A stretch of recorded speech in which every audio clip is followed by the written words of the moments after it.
अस्सलाम वालेकुम स्टूडेंट्स, आज हमने यूनिट नंबर 2 स्टार्ट करना है रियल नंबर्स। इसमें पहली डेफिनेशन है irrational numbers, the numbers which can not be written in the form of P over Q where P Q belongs to the integers and Q is not equal to zero are called irrational numbers. आप इसी जगह ये definition भी कर सकते हैं। उसके बाद रियल नंबर्स की डेफिनेशन आपने करनी है union of the set of rational numbers and the set of irrational numbers Q dash is called set of real numbers. आप इसको यूँ लिखेंगे, rational number R is equal to Q union Q dash. उसके बाद आपने करना terminating decimal fraction and non terminating decimal fraction. आप से इन दोनों के दरमियान में डिफरेंस भी पूछा जा सकता है। The decimal fraction in which number of digits after the decimal point is finite and the non terminating decimal fraction is the decimal fraction in which the number of digits after the decimal point is infinite. इसका मतलब ये है कि जी वो decimal fraction जिसमें आपका division का process and हो जाता है वो टर्मिनेटिंग डेसिमल फ्रैक्शन है, और जिसमें आपका डिवीजन का प्रोसेस एंड नहीं होता है वो आपकी नॉन टर्मिनेटिंग डेसिमल फ्रैक्शन कहलाती है। अब हम आते हैं अपनी एक्सरसाइज की तरफ। इसमें हमारा फर्स्ट क्वेश्चन है कन्वर्ट करना है रैशनल नंबर को डेसिमल फ्रैक्शन में, फिर बताना है कि वो टर्मिनेटिंग है या नॉन टर्मिनेटिंग है। हमने थर्ड वाला क्वेश्चन लिया है 6/7। इसमें 6 आपका जो है वो डिविडेंड होगा और 7 आपका डिवाइज़र होगा। 6 जो है वो 7 से स्मॉलर है, इसलिए हम यहाँ पे डेसिमल पॉइंट लगाएंगे और 6 के साथ 0 लगा के 60 बनाएंगे। अब हम इसको डिवाइड कर सकते हैं 7 8 56 7 8 56। इसके बाद है जी माइनस करें 10 - 6 4। अब आपके पास आपने पॉइंट लगा चुके हैं, लिहाजा आप दोबारा से एक और 0 जो है वो अगले स्टेप के लिए ले सकते हैं। यहाँ 40 आ गया। 7 का टेबल पढ़ेंगे, आपके पास 40 आए या लेस देन 40 आए। 7 के टेबल में 40 नहीं आता, इसलिए अब 7 3 द 21, 7 4 28 और 7 5 35। इसके बाद 7 6 आपके पास 42 ज़्यादा हो जाता है, इसलिए आप लिखेंगे 7 5 35। ठीक है जी। आप करें 10 - 5 5। एक और 0 आप ऊपर वहाँ से लिख सकते हैं, ले सकते हैं, क्योंकि आप पॉइंट लगा चुके हैं, इसलिए आप जो है वो पॉइंट के बाद 0 जितने चाहें अपने हर स्टेप के लिए ले सकते हैं। अब आपके पास 50 आ गया। 7 का टेबल पढ़ेंगे, आपके पास 50 आए या लेस देन 50 आए। तो 7 के टेबल में 50 तो नहीं आता, तो हम करेंगे 7 7 49। 10 - 9 1। फिर आप एक और 0 ऊपर से यहाँ पे लगा के नीचे ले सकते हैं। ये आपके पास आ गया 10। फिर 7 का टेबल पढ़ें 7 1 7, क्योंकि 7 के टेबल में 10 नहीं आता है। 10 - 7 आपके पास आ गया 3। अब आपका डिवीजन का प्रोसेस कंप्लीट नहीं हो रहा है, लिहाजा हम यहीं तक इसको स्टॉप करते हैं। पॉइंट के बाद हमने 3 से 4 डिजिट्स जो हैं वो लाजमी लेने हैं डिवाइड करते हुए। अब आप इसका आंसर किस तरह से शो करेंगे? 6/7 आपके पास क्या आंसर आया? 0.8571 एंड सो ऑन, क्योंकि आपका डिवीजन प्रोसेस कंप्लीट नहीं हुआ। डॉटेड लाइन शो कर रही है कि आपका डिवीजन प्रोसेस कंप्लीट नहीं हुआ।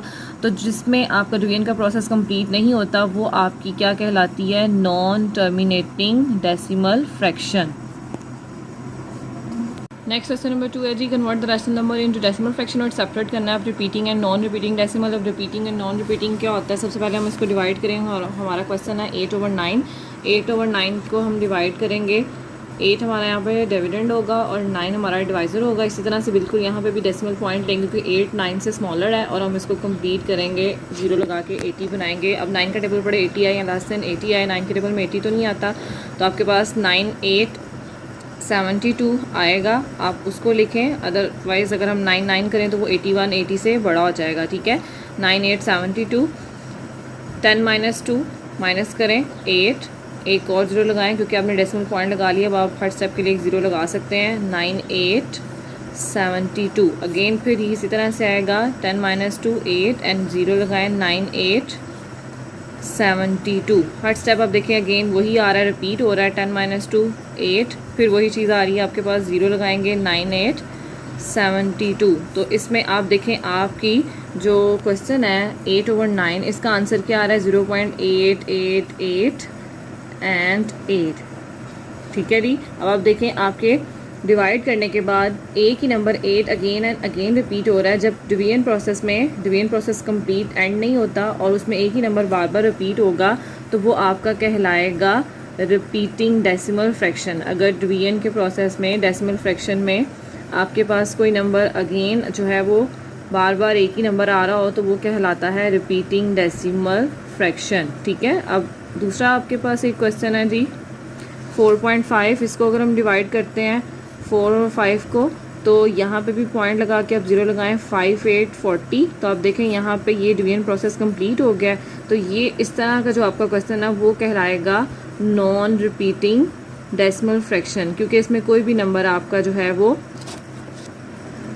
रिपीट नहीं हुआ। नेक्स्ट है जी exercise number 2.2 find the perfect square. इसके लिए हमने क्वेश्चन नंबर 2 लिया है जी 11 का हमने स्क्वायर फाइंड करना है। पहले हम स्क्वायर लेंगे, अगले स्टेप में उस स्क्वायर को एक्सपेंडेड फॉर्म में लिखें 11 मल्टीप्लाई बाय 11 121, ये आपका आंसर होगा। ठीक है, नेक्स्ट है जी राइट द समेशन पैटर्न।